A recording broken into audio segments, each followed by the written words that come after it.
with no rehearsal. Learn quickly, they'll come for your blow. Games to play, can't take it personal.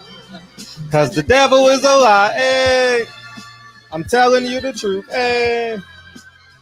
Almost put my I almost put my hands where they wasn't supposed to be, man. Hey, fist fight for millions. Barbershop conversation, guys. Feel free, hit the subscribe button. It's summertime here in LA, and it's daytime, so as you guys know, the sweater comes out at night, just like the freaks. You know what I'm saying? But anyways, man, let's jump into this, man. Don't forget 9 Wives. Click the link below. 9 Wives and Extraordinary. If you're in the San Francisco area and you want to go watch 9 Wives in the movie theater, let me know. It's showing tomorrow in San Francisco at a film festival. So if you're interested, let me know. DM me. You know, no big deal. But where are we at with this? So yeah, 9 Wives. Click the link in the bio. But you know, I think that you know, all things quote unquote being equal. And same holds true. Let me give the white example so y'all can feel comfortable. All right. Remember when last week, 2 weeks ago, you wanted a statement from Bob Arum as it pertains to Tyson Fury and him having COVID? Remember that? Remember when Oscar De La Hoya, PR person, wrote the emails and we were demanding a response from Golden Boy Promotions? Remember when Eddie Hearn, Dillian White, and Oscar Rivas? Remember? Y'all remember that? And we wanted Eddie Hearn to come out and he blamed BBOC, something like that. Someone put it in chat the other night. Well, same thing holds true here. A black fighter was robbed. And it happened under the watchful eye, the keen eye of PBC. Where's their official statement? And I'm always going to be hard on these men in suits. And I appreciate the people who think I'm harder on Al Haymon than I am anyone else. Who cares? I don't give a fuck. And I think, and here's what I'm going to say this, man. You guys sit down and fully understand what I'm saying. Barack Obama's first term was a celebration, right? And what I mean by celebration, we didn't even care what, I mean, on a macro level, I'm going to say I'll use I wasn't too concerned or didn't watch him with a keen eye as it pertains to his his presidency, the first term. I went to the inauguration, celebrated, went and visited my family in Virginia, then drove down the freeway, went through Richmond, drove down the freeway or the interstate and got there at 2 a.m. and had a great time, watched the inauguration. I'll show the pictures at some point. And had a great time, you know, celebrated, was ecstatic, was elated. Now, the second term, you got to know the truth. And the truth is Barack Obama knew what black people wanted and needed in America. And he worked hard. He vetoed some bills. He worked hard to push some stuff through. And ultimately, this is why I grade him much, much, much lower his second term than I do his first term, because he knew what black people needed in America. And when you have absolute power, and more importantly, the power of influence of not only in America, but nations worldwide, you know, I believe that you can greatly impact black people, you know, and as I draw that parallel to PBC, yeah, you're going to have the 5 or 6 fighters up top that are making millions. But the fighters below are struggling. They're fighting once a year in their prime. Black fighter gets robbed on national TV and no comment, no statement. 7 days later, the WBA is back working with PBC. I've spent probably hundreds of thousands of dollars supporting the PBC in terms of airfare, plane tickets, paying for meals. How many fights have I gone to the past 7 years?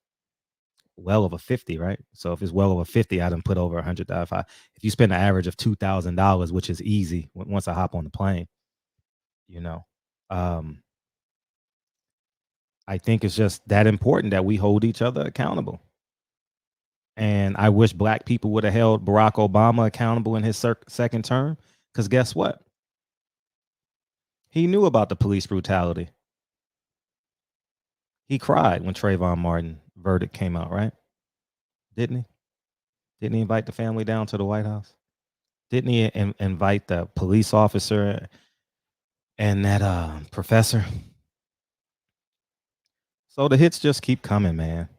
I don't look. I think we got to do what we can at the apex of our ability.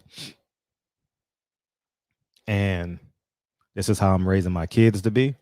And this is what I expect of myself.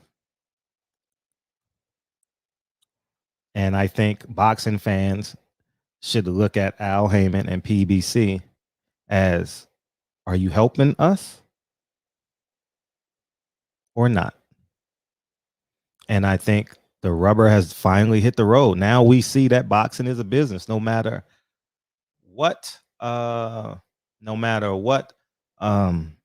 we say it, promotional company you like or enjoy. All right. And that's where I stand at, man. I'm just exhausted of this, man. And tomorrow, it's a fight in LA. I'm not going. I'm not even gonna watch it. Honestly, I'm not gonna watch it. I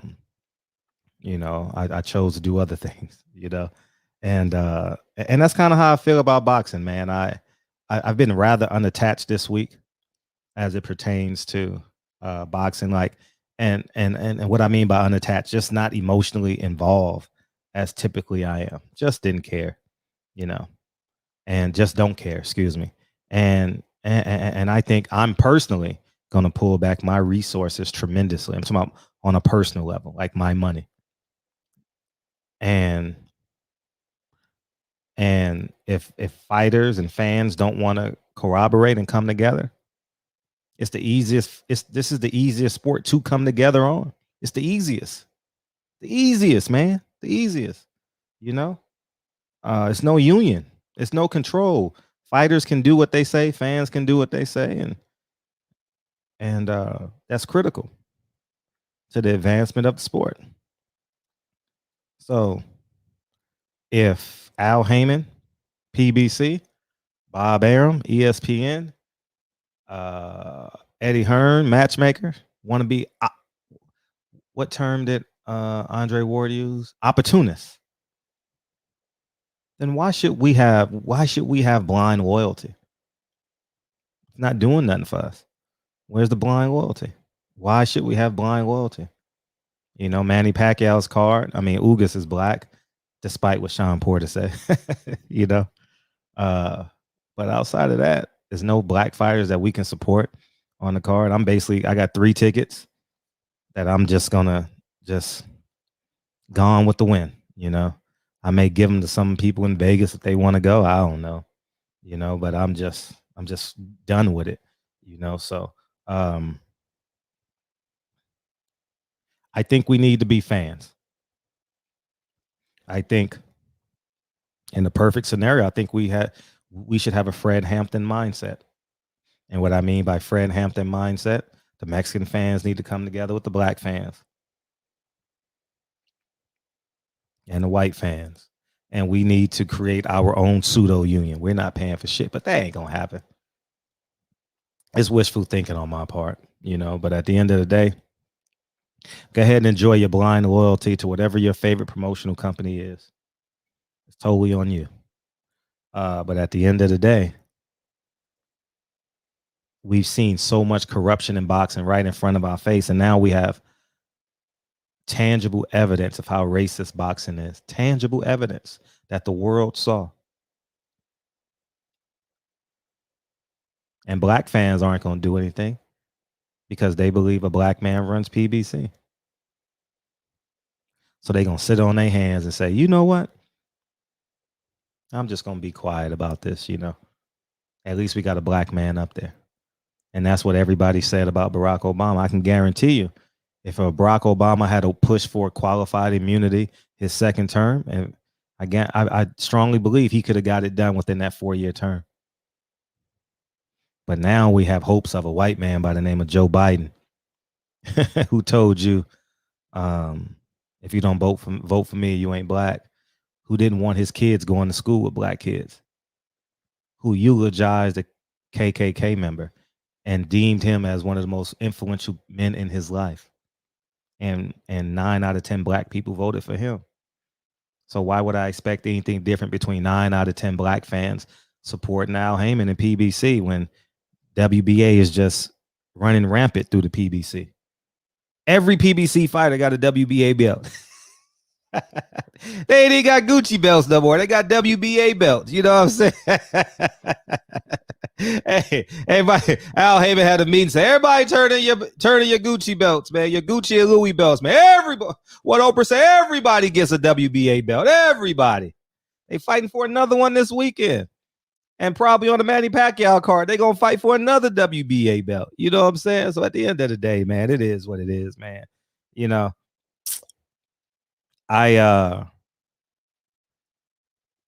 I'm just gonna tell the truth on this platform, and y'all digest it how you like. All right. PBC is not a black platform. Has a black man in position. Al Haymon doesn't own PBC. The investors do. And that's the truth. He's the middleman. He's the face. He's the black face of PBC, but he doesn't own it. And that's the difference. And the same way I want to hold President Obama accountable, same way I want to hold Al Haymon accountable. He went right to those people and sat at the table with them. Right to those people. Ran to the network. Why didn't $500 million? You can create your own network. $600 million, you can create your own network. You already had it. Didn't you and Martin Luther King own Bounce TV or something like that? If I'm not mistaken. Wasn't y'all the principal owners? Why you didn't push boxing to Bounce TV? You had a couple fights on there, if I'm not mistaken. The fans would have went. You could have built it up. I think $500 million could have did it if you already own the network. But I'm talking without metaphors. I'm forcing people to make a decision. So y'all do what you do. Barbershop Conversations. Feel free, hit the subscribe button. And yeah, man, I see y'all. Well, I'm gonna do more videos. DB said I've kind of slacked, so you only got to tell me once. So it is what it is. I got some more videos coming, and don't shoot the messenger. Talk to you guys soon. And don't forget 9 Wives. Click the link in the bio. It's soon to be an award-winning film. Hopefully we win the film festival this week. And if not, we have a film festival in Chicago at the end of the month. And it just keeps on going and keeps on going and keeps on going. I say thank you for the support and the potential of this film. We haven't even tapped into the potential of this film. And I'm thoroughly excited, man. We only 1 weekend since the release, August 5th. Barbershop Conversations. Feel free to hit the subscribe button. Talk to you guys soon. Peace.